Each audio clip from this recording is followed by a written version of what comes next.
Sveiki, esu Mindaugas ir šio, kurį žiūrėsit netrukus filmo Sengirė, režisierius. Vaikystėje aš labai mėgdavau vaikščioti po miškus ir turėjau vieną tokią labai ypatingą vietą. Tai buvo tokie labai statūs šlaitai, ten augo tokios didžiulės eglės ir per vidurį tokia buvo maža pilkutė. Ir būdamas vaikas, galbūt ketvirtokas, labai mėgdavau ateiti į tą vietą ir ten būti. Nes aš tą vietą geriau jausdavausi negu būdamas tarp žmonių. Ir tą vietą, kaip ir draugam, aš sakydavau, kur eini, aš sakydavau, kad einu į savo rojų. Bet vieną kartą atėjęs pamačiau, kad to rojaus realiai nebėra, kad jisai yra iškirstas. Ir man kaip vaikui buvo labai liūdna. Ir aš nežinojau, ką daryti su tuo. Aš negalėjau to miško sustabdyti kirtimų, nes nežinau, kada tas miškas bus kertamas, nežinau, kas to miško yra savininkai. Negalėjau prisirakinti prie medžio, nes neturėjau nei spynos, nieko. Negalėjau tėvų prašyti, kad išpirktų tuos miškus ir taip juos išsaugotų. Todėl, kad miškai visais laikais kainavo labai daug. Tai tiesiog man kaip vaikui buvo labai liūdna. Ir galbūt reikėtų paminėti, kad tais 90 metais Lietuva kaip tik išsivadavo iš Sovietų Sąjungos, atkovojo nepriklausomybę. Ir iki tol sovietmečiu mums visiems lietuviam labai daug metų buvo kalama į galvas, kad tu tik nieko nedaryk, tu esi paprastas mažas žmogelis, tu nieko nelemi, tu tik sėdėk, nesikišk ir taip toliau. Bet taip sutapo, kad Lietuva atgavo nepriklausomybę ir kaip tik tais metais į Lietuvą atvažiavo tokia vienuolė Mišelė iš Jungtinių Amerikos valstijų.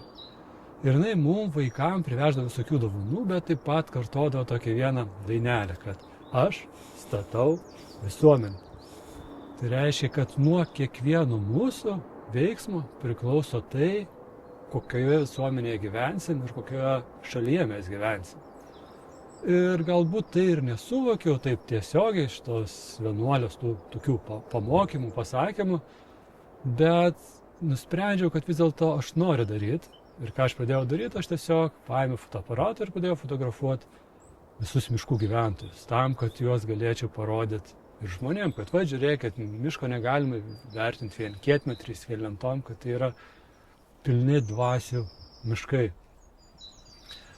Ir nuo vaikystės jau svajojau tapti gamtos filmų režisierium, kūrėju ir todėl pradžią pasirinkau studijuoti Vilniaus universitete biologiją, tam, kad daugiau suprasčiau apie senuosius miškus.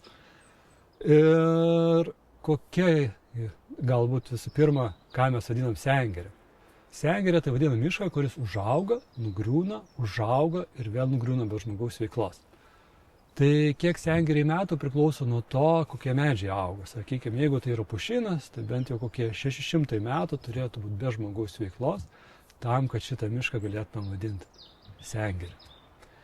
Ir Lietuvoje miškų situacija, palyginus su vakarų Europos šalimis, kai kuriam kitom šalim yra išties kaip ir nebloga, nes trečdalį teritorijos Lietuvos dengia miškai, bet pagrindinė problema yra tame, kad Lietuvos miškų amžius tai yra tik 53 metai. Tai yra labai jauni miškai ir kadangi tai yra jauni miškai, tai negali juose gyventi senųjų miškų rūšis ir jos tiesiog tampa labai retos.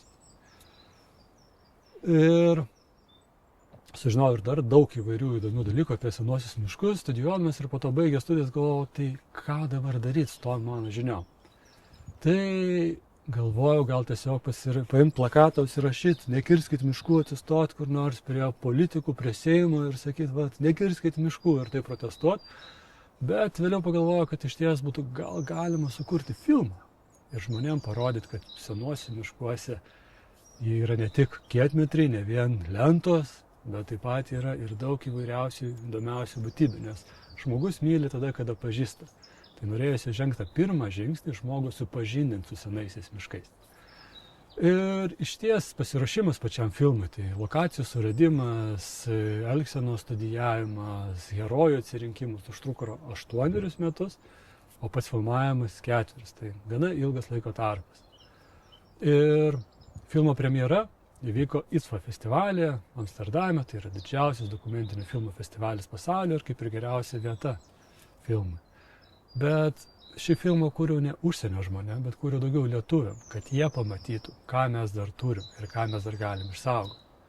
Ir iš ties labai džiaugiausi, kai per pirmą savaitgalį atėjo labai daug žmonių Ir tada mes supratom, kad mes galim ne vien kalbėti apie senuosius miškus, tai yra filmo pagalba, edukacijų pagalba, bet galim ir daryti.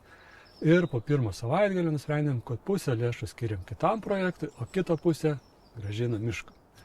Ir pradžiai galvojau, tai gerai, bus 60 000 eurų, aš už juos nupirksiu mišką. Ir mišką taip apsaugosiu. Bet problema yra tame, kad žmogaus gyvenimas yra labai trumpas palyginus su miško gyvenimu. Kiek man liko gyventi? 30 metų, duos Dievas. Ir viskas. Ir mano vaikai saugos mišką. Greičiausiai saugos. O mano anūkai? Aš nežinau. Tai todėl ir nusprendėm su kolegomis įkurti organizaciją, Sengirės fondą, kur keičiantis kartoms miškai išliktų saugus. Tai ir 2020 metais po filmo iškart įkūrėm Sengirės fondą, prie kurio prisijungė labai daug įvairių savanorių. Ir iš principo Sengirės fondas vykdo tokias kaip ir kelias kryptis pagrindinės. Pirmoji kryptis tai yra žinoma už surinktas lėšas išpirkti vertingiausius Lietuvos miškus, taip apsaugant jo nuo iškirtimo ir nieko su jais daugiau nebedaryti. O kita kryptis, ne ką mažiau svarbi, tai yra visuomenės edukacija, kad žmonės suprastų daugiau apie senuosius miškus, kuo jie vertingi ir galbūt eidami į sekančius rinkimus atkreiptų dėmesį šitos svarbius klausimus ir pagal tai pasirinktų politikus. O tada politikai galbūt daugiau atkreiptų dėmesį ir į gamtai aktualias problemas. Tai su mokslininkų pagalba mes Lietuvoje atrinkom pačius vertingiausius miškus pagal 40 įvairiausių kriterijų ir dabar po truputį juos išpirkinėjom. Tai iš ties džiugu, kad šiai dienai jau esame išpirkę per 5 metus 314 hektarų ir taip juos apsaugo nuo iškirtimo. Tai yra puikia pradžia, bet dar tikrai negalas, norėtųsi žymiai daugiau išpirkščių miškų. Ir prisiminus tas jaunas dienas, iš tikrųjų, kai buvau miške ir kai tiesiog būnant mano iškirstam rojui, norėjusi verkti. Ir buvo toks, visiškas bejėgystės jausmas. Bet dabar laikai pasikeitė, todėl, kad nebesu aš vienas kažkur vidury miško, ką tik sunaikinto rojaus. Bet susibūrė mūsų didžiulė bendruomenė, kuri mes visi po truputį galim prisidėti prie to, kad tuos senuosius miškus būtų galima išpirkti ir taip palikti ateičiai, juos išsaugoti ateities kartom, nes mes iš tikrųjų dar labai nedaug suprantam, kas juose vyksta. Ir šitas filmas Sengirė buvo rodytas Sidnėjuje, New York'e, įvairiausiose festivaliuose ir labai dažnai žmonės po filmo reflektuodavo, oi, kokio jūs nuostabioj šaly gyvenat, kad jūs turite tokius nuostabius miškus, kaip rodėt čia ką tik filme Sengirė. Bet tada reikėdavo juos nuliūdinti, kad iš tiesų tokio miško, kurį matėt filme, Lietuvoje nėra. Mes tiesiog surinkom iš visos Lietuvos vertingiausius lopinėlius ir sukūrėm pasaką. Pasaką, kuri neegzistuoja. Bet tikiu, kad su visų mūsų pagalba, su visų jūsų pagalba, šita pasaka kažkada taps realybė. Tai ačiū jums visiems atėjusiems, linkiu geros peržiūros. Ir dar vienas dalykas. Šitame filme būna žmonių, kurie ateina ir kažką ten bando suprasti. Nieko čia suprasti nereikia. Tiesiog pabandykit pajaust širdimi. Ačiū labai.